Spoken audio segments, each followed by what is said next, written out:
नमस्ते फ्रेंड्स, कैसे हैं आप सब? आई होप कि आप लोग बहुत अच्छे होंगे। मैं भी ठीक हूँ। फ्रेंड्स, जैसे ही हम लोग सर्दियों का मौसम आता है और कई सारे पौधे लगाने लगते हैं, सर्दियों वाले सीजनल फ्लावर्स। और वैसे ही इन गर्मियों वाले पौधों की विदाई का समय आ जाता है। और सर्दियाँ जब तेज हो जाती हैं तो इन पौधों को की रख रखाव बहुत मुश्किल हो जाती है। और सरवाइव करना भी इनका मुश्किल हो जाता है।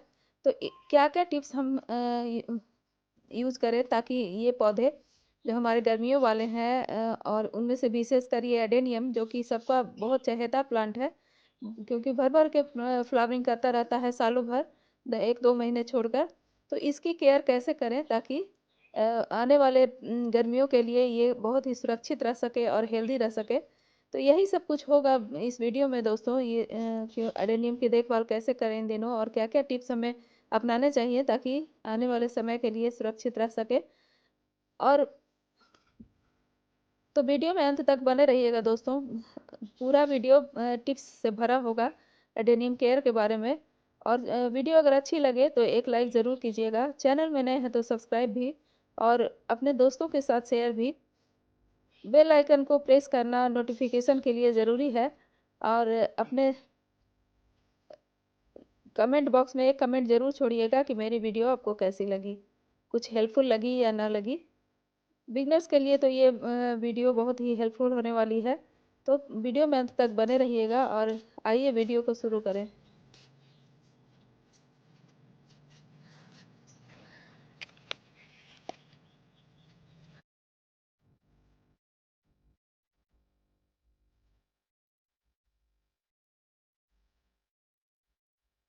Hello friends, welcome back to my channel.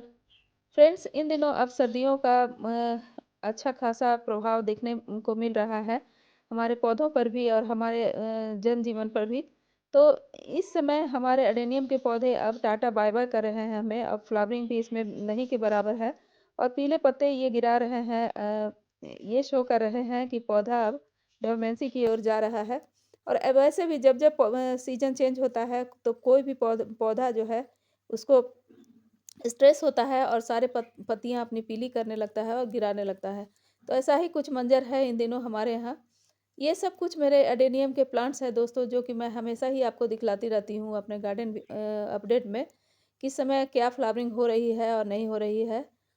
तो आप हमेशा ही मेरे गार्डन अपडेट में इसे देखते होंगे। बहुत भर भर के फ्लावरिंग होती है गर्मियों में, या नवंबर में भी मेरे यहाँ काफ़ी सुंदर फ्लावरिंग हुई है एडेनियम की। तो करीब-करीब 20-25 प्लांट मेरे पास हैं। कुछ अरेबिकम है, कुछ ओबेसम है। ज़्यादातर ओबेसम ही है दोस्तों, और ज़्यादातर मेरे पास छोटे प्लांट ही हैं, क्योंकि इन 2 सालों में मैंने काफ़ी अच्छा कलेक्शन कर लिया है एडेनियम का। और छोटे प्लांट में भी भर-भर के ये फ्लावरिंग करते हैं दोस्तों। तो ऐसे पौधों को बचाना बहुत ही ज़रूरी होता है, ताकि आगे आने वाले समय में भी हम खूब भर-भर के इनसे फ्लावरिंग ले सकें। देखिए कितना सुंदर है ये रेड वाला। ये ट्रिपल पेटल है दोस्तों, बहुत ही खूबसूरत प्लांट है। और ये देखिए पिंक वाला। सभी जो एडेनियम है एक से बढ़कर एक हैं दोस्तों। और कई में तो अभी फ्लावरिंग भी नहीं हुई है जो इस सीजन में हमने खरीदे हैं। तो काफ़ी छोटे-छोटे प्लांट भी हैं, कई 5-6 साल के भी हैं, कई 10-20 साल के भी हैं। तो जो छोटे-छोटे प्लांट हैं उनकी भी केयर करनी ज़रूरी है, बड़े प्लांट की तो करनी ही है। ये अरेबिकम वैरायटी है, करीब-करीब 6-7 पौधे हैं मेरे पास अरेबिकम के। तो इन्हीं सब की देखभाल मैं दिखलाऊँगी कि इन दिनों क्या-क्या हमें करने चाहिए। सबसे पहले तो प्लेसमेंट की बात है दोस्तों। इस एडेनियम के प्लांट को हम अभी तक तो इन्हें फुल सन में ही रखते हैं, और हम मेरा मानना ये है कि इन्हें फुल सन में ही रखना चाहिए सालों भर, और ओपन में रखना चाहिए। और मैं कभी भी इसको रूट्स से मिट्टी से पूरा अलग नहीं करती हूँ, ऐसे ही एज़ इट इज़ गमले में पड़े रहते हैं। जब मार्च का महीना आता है तब मैं इनको पूरा निकाल कर रिपॉट फिर से मिट्टी बदल के चेंज करके फिर से इसको लगाती हूँ। और इनको कभी भी अलग से हटा कर नहीं रखती हूँ। तो ये सबसे पहली बात हो गई कि मैं क्या-क्या करती हूँ। सभी लोग का अपना-अपना तरीका है। और मैं ऐसे ही करती हूँ। करीब-करीब 5-6 साल से मेरे एडेनियम बहुत ही अच्छे से चल रहे हैं। बरसात में एक आध एडेनियम रूट रॉट हो जाते हैं दोस्तों। तो इस तरह से पहले तो ये है कि प्लेसमेंट कहाँ करें। अगर बहुत ज़्यादा ठंड आपके यहाँ पड़ती है तो आप कुछ दिनों के लिए करीब करीब 1 महीने के लिए आप शेड में इसको रख सकते हैं। जो छोटे पौधे हैं उनको तो आसानी से रख सकते हैं। और उसके बाद अगला टिप्स है कि इन दिनों हमें केयर क्या लेनी चाहिए। तो सबसे पहले मिट्टी पूरी सूख जाए तो उनकी गुड़ाई कर लें। खूब अच्छे से साइड-साइड से गुड़ाई कर लें दोस्तों, इसकी इनकी जड़ें बहुत ज़्यादा होती हैं, इसलिए गुड़ाई भी सावधानी से करें, कटे ना। कटने से रूट आउट होने का खतरा रहता है। और सभी में थोड़ा-थोड़ा हम वर्मी कंपोस्ट डाल रहे हैं दोस्तों। जैसा गमला है, जैसा रिक्वायरमेंट है, उस हिसाब से एक-एक मुट्ठी आप सभी में वर्मी कंपोस्ट डाल दें। तो ये तो आप इसलिए हम करते हैं क्योंकि इनको थोड़ी बहुत गर्माहट मिलती रहे। वर्मी कंपोस्ट में एनपीके की मात्रा होती है दोस्तों, और इससे पौधे पौधे को थोड़ी बहुत गर्माहट भी मिलेगी, न्यूट्रिशन भी मिलेगा। तो इसलिए ये करना वो भी बहुत ज़रूरी है इन दिनों। और सभी में वर्मी कंपोस्ट डाल के फिर वाटरिंग करना भी ज़रूरी है। और दूसरी बात है कि वाटरिंग हम जैसे हम करते थे 2-3 दिन में, वैसे नहीं करें। करीब-करीब महीनों भी अगर इनको ये वाटरिंग ना करें तब भी इनको कुछ नहीं होगा अभी, क्योंकि ये डोरमेंसी में जाने वाले हैं दोस्तों, और 1-2 महीने ये डोरमेंसी में ही रहेंगे। तो दिसंबर का फर्स्ट वीक है, और हाँ, मैं इनको यही ट्रीटमेंट अभी कर रही हूँ कि गुड़ाई करके इसमें वर्मी कंपोस्ट डाल दें, और जितने भी पीले पत्ते हैं झड़े हुए या पौधे में लगे हुए, सभी को आप रिमूव कर दें। क्योंकि जब भी ये नीचे गिरेंगे और ओस की बूंदें पड़ेंगी तो इनमें फंगस लगने का खतरा रहेगा। तो ये भी आप ज़रूर करें कि पीले पत्तों को भी बिल्कुल ही रिमूव कर दें।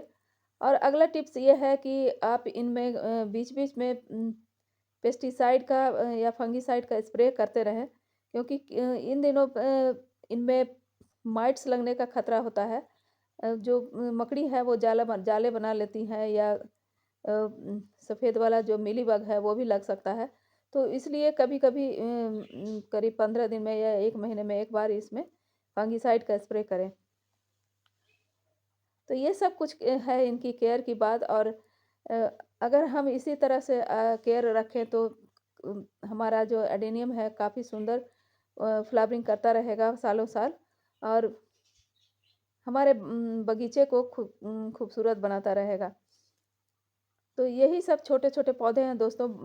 हम छोटे पौधे को तो उठा कर ले जा सकते हैं, लेकिन जो बहुत बड़े गमले में लगे हुए बड़े पौधे हैं, उनको हम हटा कर नहीं ले जा सकते हैं यहाँ से। तो एज़ इट इज़ ही छोड़ें उनको, बड़े पौधों को। छोटे पौधों को अगर आप हटा सकते हैं, फ्रॉस्ट जिस समय होता है बहुत ज़्यादा, उस समय जिसमें धूप बिल्कुल भी नहीं निकलती है, उस समय इनको बचाने के लिए आप शेड में ले जा सकते हैं। तो यही सब कुछ केयर है इनका। और उम्मीद है कि आपको मेरी ये अडेनियम की केयर वाली वीडियो अच्छी लगेगी। देखिए, मैं वाटरिंग भी थॉरोली कर रही हूँ अभी, और अभी जब वाटरिंग कर दूँगी तो करीब-करीब 8-10 दिन के लिए इनको वाटरिंग की ज़रूरत नहीं पड़ेगी। हमारे यहाँ अच्छी धूप निकल रही है दोस्तों। काफ़ी अच्छी तेज़ धूप निकल रही है, कभी हल्की हो जाती है, लेकिन ज़्यादातर तेज़ धूप ही निकल रही है। और इस तरह से सारे गमलों को मैंने वाटरिंग कर दी है, और इस तरह से हो गया है। तो यही सब कुछ था इस वीडियो में दोस्तों। उम्मीद है कि आपको अच्छी लगी होगी, और आप मेरे एडेनियम के केयर की बात आपको अच्छी लगी होगी। तो अच्छी लगे तो लाइक, शेयर, सब्सक्राइब तो बनता ही है, और बेल आइकन को प्रेस करना ना भूलिएगा, क्योंकि नए वीडियो की नोटिफिकेशन उसी से मिलेगी। मिलती हूँ एक नए वीडियो में एक नए टॉपिक के साथ। तब तक के लिए happy gardening. Okay, bye bye my friends. Thanks for watching.